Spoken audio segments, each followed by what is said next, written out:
Hey everyone, welcome to Total Evelyn. I'm in Edinburgh for the International Film Festival, currently in the Traverse Theatre.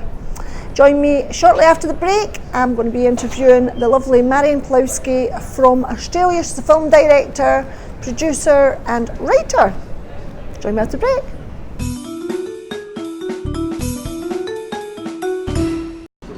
Oh, as a film director, okay. I made short films. My first short film was in 2011, I think. It was called The Bride. It was adapted from a short story that had been, unbeknownst to me, had been written by my father. It was written under a pseudonym.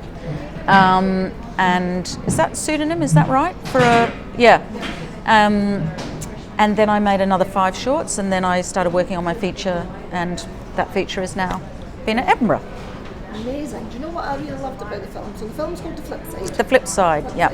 Why did you call it The Flipside? Because when I first went to talk to a financier about it who became involved, they said nobody's going to want to see a film called Via Adelaide. That was what it was originally called, which I thought was a great open. Via Adelaide. Or Via Adelaide. Yeah. Okay. And I just thought that was hilarious because I'm not precious about that kind of thing, and I thought, he's the expert, the distributor. So they then changed it to The Callback, and then we realised that it was very difficult to kind of say the callback, and then it became The Flipside. Yeah.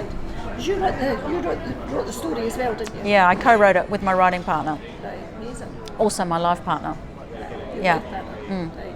And did you, when you were writing it, were you visualising characters in there? Were you visualising who you wanted to have in the film? Did you actually think you were going to make a film at that time, or were you just writing? Yeah, I did. I normally do write with actors in mind because I find it so much easier. You know what I mean? When you're kind of writing, it's much easier if you can imagine the person visually acting it out. Yeah. I wrote it with certain people in mind. Good. Doesn't always end up that way, but I was happy.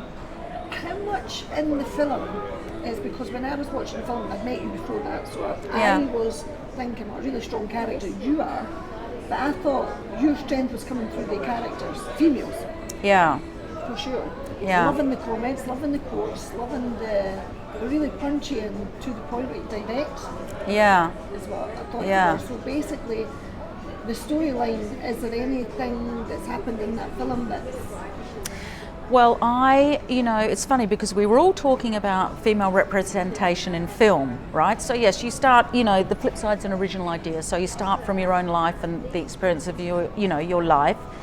And I was very sick of seeing women waking up with makeup on, and I didn't often see owners or women who weren't trying to have children, or carers or whatever, and I wanted to have a female character who was ambivalent about the life which we're normally portrayed as she should be happy. She's got this lovely boyfriend, even though her business is going bad, why is she unhappy?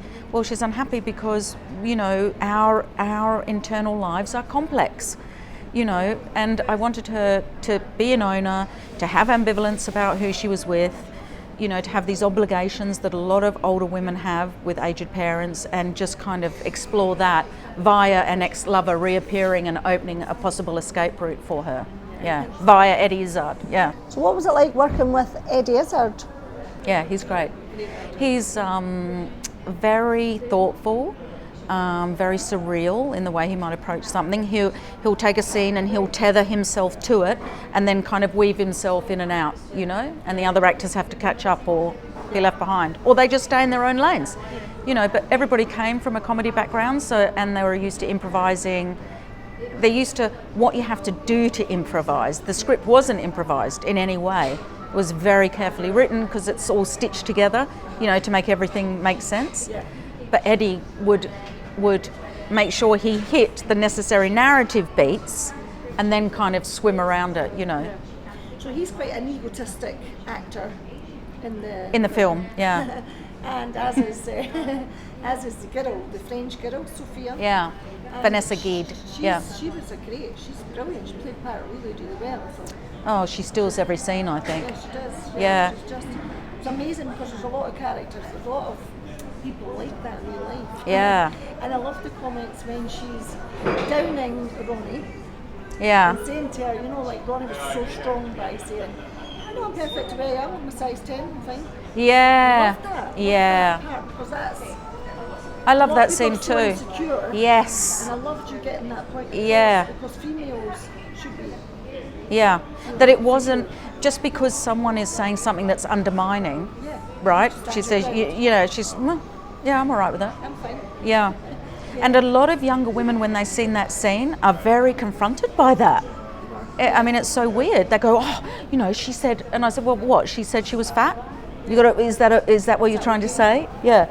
And they're like, oh, well, you know, that was a horrible thing to say. And I said to them, is it? Yeah. If you're not bothered by it. Yeah, that's right. It was brilliant. Yeah. And then again, the other part that I got from the film as well, that you were showing that women were really self-sufficient.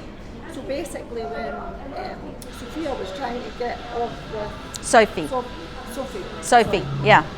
When Sophie was trying to get off with the boyfriend. Jeff. Yeah. I know. And all the characters. Jeff. Then she was quite self-sufficient with that as well. Yeah, completely. Because Sophie's relationship with Henry, Eddie Izzard, is that it's an open relationship as long as she dictates the terms of that open relationship, right? This is how I explained it to the actors, that Sophie was always in total control. So as far as she's concerned, there can be proposals to anybody.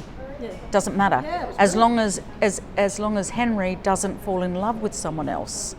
Right, right, and so she recognised that Henry was seeing something in Ronnie that she didn't normally.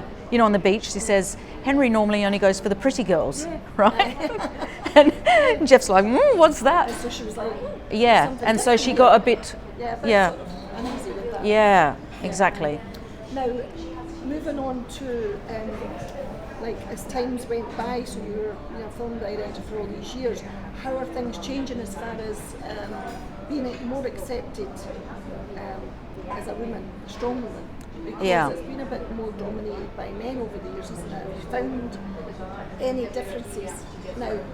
Is it? I think it's obviously a great time for women to try and, you know, become things that perhaps they didn't give themselves permission to do in the past, and perhaps they didn't have access to the same kind of support that men did. I think that, generally speaking, a first-time male director will be given more money for a film than a first-time female director, and you see that in the statistics of who the BFI supports versus, you know, I think they had 19 projects and 9 were first-timers and most of them are men, and then you go to the features and the microwaves and those low-budget features, and there seems to be more women who are getting awards of between £100,000 and £500,000. So maybe there's something there that's either to do with the producers, who the producers are choosing to work with, experienced producers. I'm not sure what that means. On paper it looks like that men are trusted with more money than women are trusted with, but I'm sure there are much more kind of complex reasons behind that. Do you think there was a difference when Kate Blanchett was on the Cannes Festival? She was on the panel as a judge last year. Right. At Cannes Film Festival. I think that was like controversial then, because they were talking about, well, the panel was more not in favour of women, but there was more women on the panel. Right. Usually there was all men. Right. So it was quite, well, change has got to happen, doesn't it? Yeah. I mean, look at the Edinburgh Film Festival. 43% of their films are by women. I mean, that's pretty amazing compared to a lot of festivals. And, you know, even though people may want to support women more, sometimes there's just not the films there. So it's not like they don't want to support them, they just can't get those films. And I think that, you know, it's great that the playing field's levelling out. I'm sure it's a difficult time for men as they reconcile to that and what that means. But, you know, they have a lot of opportunity and have had a lot of opportunities in the past. So I guess now it's going to become a, you know, meritocracy that isn't swayed by some kind of institutionalised gender bias, which I guess we all kind of live under to a certain degree without sounding too kind of academic about it or intellectual about it, but you know, yeah. So with that all in mind, is that kind of how you got into film then, just to get that message, like to get the message across? Like, into film, how I eventually came to film? No, not at all, no. Is that just sort of came naturally as you write? Is just bringing out your own you're channeling your own sort of energy from Yeah, I don't really think about it. Like, I'm going to say this because of that. No, it just comes out naturally. Yeah. I just know that when I'm on a film set, that if someone says, you know, I just know that I don't want to waking up with a full face of makeup in the morning. Yeah. You know, because I don't think that's real. For And I want to benefit for somebody else. Right. Yeah. And I think there is something to say about the female gaze versus the male gaze. Yeah. You know, the scene in the swimming pool where she undoes her bikini, right? When we were doing that scene, the male DOP and you know, suggested we put a box under the water so she would be higher, and I kind of looked at him and I said, oh, why would that be? Yeah. Right? I was just calling him on it, and they didn't want to say, oh, well, so we can see her body. They wouldn't say it, but I just kind of, they knew that I was saying, you know, we don't need to do that. It's inferred. You know, Billy Wilder, Marilyn Monroe, the Misfits, you know, where they're all worrying that you can't see her forehead, and she says, I think the audience knows I have a forehead. You know, it's the same thing. I mean, if someone's undoing their bikini, we know that the bikini is loose. You don't need to see. Yes. And also, I just, you know, it would be weird because the pool wasn't like that, right?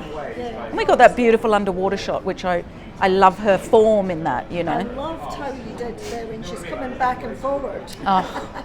Because she's teasing. She's doing she's going back and forward and back and forward. And She actually can, yeah, and she can do, what is it, not water aerobics, what are they called? Synchronized swimming.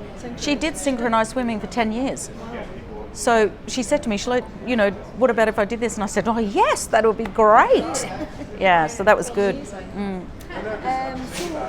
why Edinburgh Film Festival then? What was your reason for coming here?